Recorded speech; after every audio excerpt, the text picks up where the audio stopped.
we enjoyed.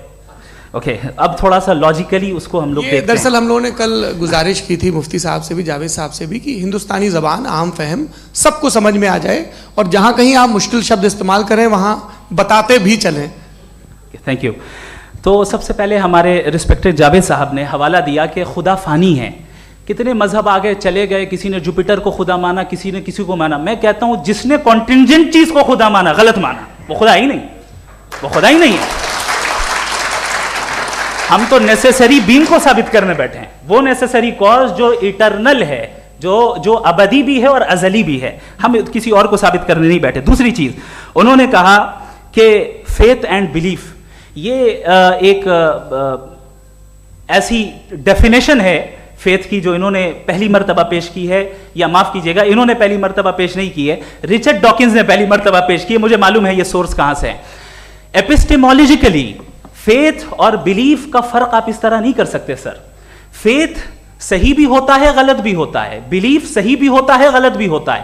جو logic, reason اور evidence سے بیکڈ ہوگا وہ فیتھ صحیح ہوگا. اور آپ جس فیتھ کی بات کر رہے ہیں کہ ان لاجیکل ہے اور اس کے پیچھے نہیں ہے, تو we are on the same page. ہم نہیں مانتے اس فیتھ کو.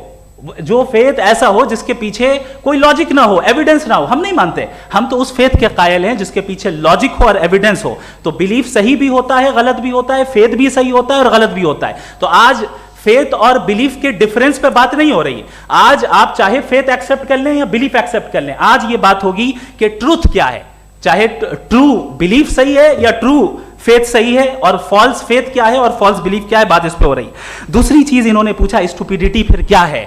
اگر فیتھ ریلیجن اسٹوپیڈیٹی نہیں ہے تو اور کیا ہے؟ چونکہ فیتھ کا مطالبہ کرتے ہیں تو اسٹوپیڈیٹی کیا ہے؟ میں کہتا ہوں اسٹوپیڈیٹی ایتھزم ہے. اس کی وجہ یہ ہے کہ آپ ایک سڑک پہ جا رہے ہوں اور آپ کسی گارڈن میں جائیں اور دیکھیں وہاں لکھا ہے پھولوں کے ساتھ I love Javed Akhtar, and I really do, I love you sir. So جب آپ وہاں پر پہنچے تو وہاں پہنچ کر اب یہ بتائیں, کیا آپ یہ کہیں گے واو واٹ اے نیچرل سلیکشن؟ یہ کیا نیچرل سلیکشن ہے؟ نہیں, یہ پریسائزلی ڈیزائنڈ ہے, اس کے پیچھے ڈیزائنر ہے. لہٰذا اگر کوئی ایک ایسی کامن سینس کی بات کو قبول نہیں کر رہا ہے کہ یونیورس جو اتنے پریسائزلی کام کر رہا ہے ہم کہہ دیں کہ خود بخود بن گئی, میں سمجھتا ہوں اس سے بڑی اسٹوپیڈیٹی اور کچھ نہیں ہے. یہ ریشنل چیز ہے. پھر ہمارے سر نے کہا کہ آپ نے بال پہ فوکس کیا, آئی لینڈ پہ فوکس نہیں کیا. ارے آئی لینڈ کو کس نے بنایا یہی سمجھانے کے لیے تو بال کی مثال دے رہا ہوں. اور بال بھی کانٹینجنٹ ہے, آئی لینڈ بھی کانٹینجنٹ ہے, دونوں نیسیسری بینگ کا مطالبہ کرتے ہیں. آگے انہوں نے کہا کہ نیچر میں کوئی انصاف نہیں ہے. ہم ڈیسائیڈ کرتے ہیں کہ موریلٹی کیا ہوتی ہے, انصاف کیا ہوتا ہے. ہم ڈیسائیڈ کرتے ہیں, جیسے ڈرائیونگ سیٹ میں ٹریفک والا, یہ تو کسی خدا نے نہیں کہا, یہ ہے, اسے کہتے ہیں فالس ایکویویلنس. یہ ایک لاجیکل فیلیسی ہے. آپ نے جو ہے مثال دی ڈرائیونگ کی اور ٹریفک کی, یہ سبجیکٹو موریلٹی ہے. آپ سبجیکٹو موریلٹی کو مثال بنا کر آبجیکٹو موریلٹی کے اوپر نہیں تھوپ سکتے. انصاف کی آبجیکٹو موریلٹی ہے. اگر آپ یہ کہتے ہیں کہ نیچر میں انصاف نہیں ہے تو انصاف کا نہ ہونا یہ نیچرل ہوا, تو پھر نیچر کو نیچر رہنے دے, کیوں ہم اتنا اسٹرائیو کر رہے ہیں دنیا میں انصاف لانے کے لیے؟ یہ تو illogical بات ہے, irrational بات ہے.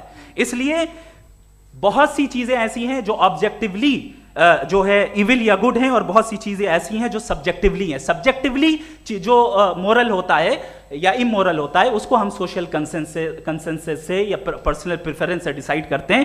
لیکن جو آبجیکٹیو موریلٹی ہے جس میں انصاف آیا, جو انہوں نے بار بار ریپیٹ کیا, یہ آبجیکٹیو ہے, سبجیکٹیو نہیں ہے. اگر آپ کہتے ہیں یہ سبجیکٹیو ہے تو میرا سوال آپ سے یہ ہے, کیا سوشل کنسنسس کے ذریعے اگر ظلم کو صحیح قرار دے دیا جائے گا تو آپ ظلم کو جسٹیفائی کریں گے؟ دوسری چیز انہوں نے یہ کہا کہ 2 پیک شراب پی لیں تو وہ اتنے پہ نہیں رہتا, بڑھ جاتا ہے. یہی معاملہ مذہب کے ساتھ ہے. 2 پیک آپ پی لیں بڑھے گا. تو یہ ایک ایسی مثال ہے, اس کو کہیں بھی فٹ کر لیں کہ آپ ایتھزم پہ جب فٹ کریں, جب آپ 2 پیک ایتھزم کا لیں گے نا تو وہ بڑھ بڑھ کے نارتھ کوریا بنے گا. Thank you.